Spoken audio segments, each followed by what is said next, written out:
everyone, and welcome to another episode of Share the Wealth, where we empower you with the knowledge to make informed financial decisions. Today we're diving into a topic that is on the rise in the financial industry: health insurance.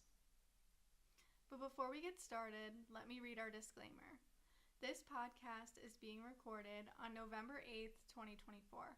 The contents of this podcast are strictly for informational purposes only, and nothing said should be taken as investment, tax, or legal advice. It is important to discuss your situation with a professional, as the strategies discussed today may not be suitable for you specifically. Healthcare is an important topic for all ages. It is also one of the most important aspects when figuring out if you're going to retire. Almost as important as answering that question of can I retire and figuring out the quantitative side of that. Today we will be discussing COBRA, marketplace, retiree coverages, and many more within the healthcare industry. So let's get started with the first topic, COBRA, or the Consolidated Omnibus Budget Reconciliation Act. This provides a way for people to keep their employer-based health insurance after experiencing a qualifying event. A qualifying event could be something such as job loss, divorce, or other life changes that might come your way. Here are a few things that you'll want to know and consider when looking into COBRA. To start off with eligibility and the timeline regarding COBRA, after that qualifying event might occur like we listed above, you or your dependents might be eligible for this COBRA continuation coverage. You generally have 60 days to opt in, and starting from the date that you receive the notice of your eligibility or the date that coverage ends, whichever is later, is when that 60-day window normally hits.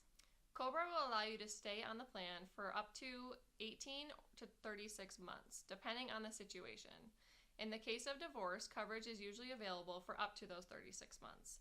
This is definitely something that you'll want to look into and weigh the pros and cons of, as it could be a more expensive option for you.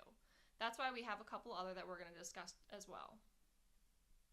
If COBRA is not the route for you, then your state's marketplace plan may be. Marketplace is a government-sponsored health insurance program.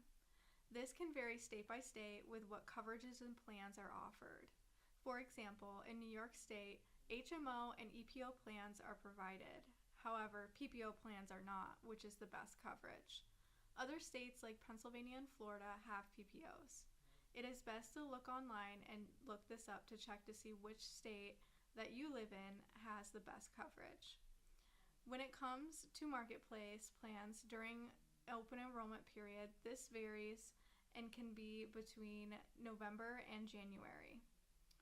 However, there's a special open enrollment period for lifetime changing events such as divorce, job loss, a change in household, or other of the 10 lifetime changing events can help you get marketplace insurance even outside of the normal enrollment period.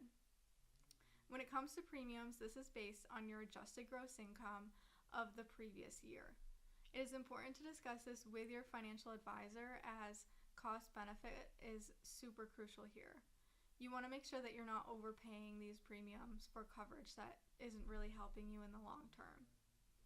As Lyndsey mentioned, coverage usually begins if you enroll during the open enrollment period between November 1st and January 15th. Your coverage would begin starting around that timeline. So if you're enrolling by December 15th, then your coverage would begin on January 1st. If you enroll between December 15th and January 15th, then your coverage wouldn't begin until the following February 1st. This is something that you'll want to keep in mind as you're planning ahead and you will be looking to have new coverage. Of course, another option that you should look into is employer-sponsored health care coverage if your company is offering this to former employees that have completed their retirement. This would provide continued health benefits to these retirees. It can be valuable to use and to bridge that gap before you get to Medicare age, or it can supplement it for retirees.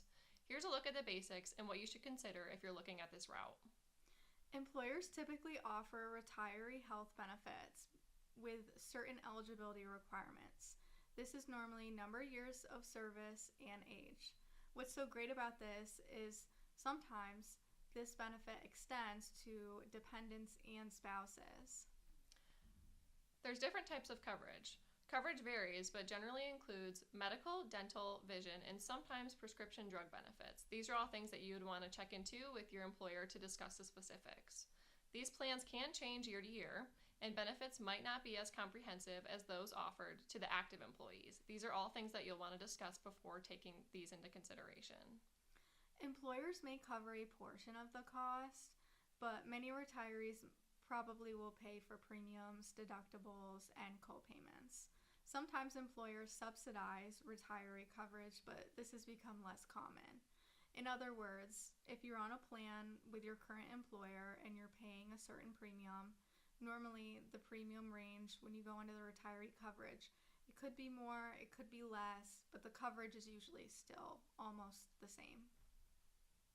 So now as we wrap up this vital topic, it's clear that health insurance is essential for everyone, but it's particularly important for women for a couple of different reasons. As women usually face unique healthcare instances, such as maybe you're starting out building a family and you're going through some healthcare costs associated with pregnancy. This is something you'll want to make sure that your health insurance covers. Or maybe you're planning for those elderly years and you're looking at long-term care insurance. This is something that you'll want to make sure that that plan also covers as well. It's also important to note that there are potentially higher healthcare costs across your lifespan if you are a woman, because there are typical studies that show that women do live longer than men. Thank you so much for tuning into this episode on the important costs of healthcare coverage and premiums no matter where you are at what life stage. Don't forget to share and subscribe this episode, and as always, don't forget, share the wealth.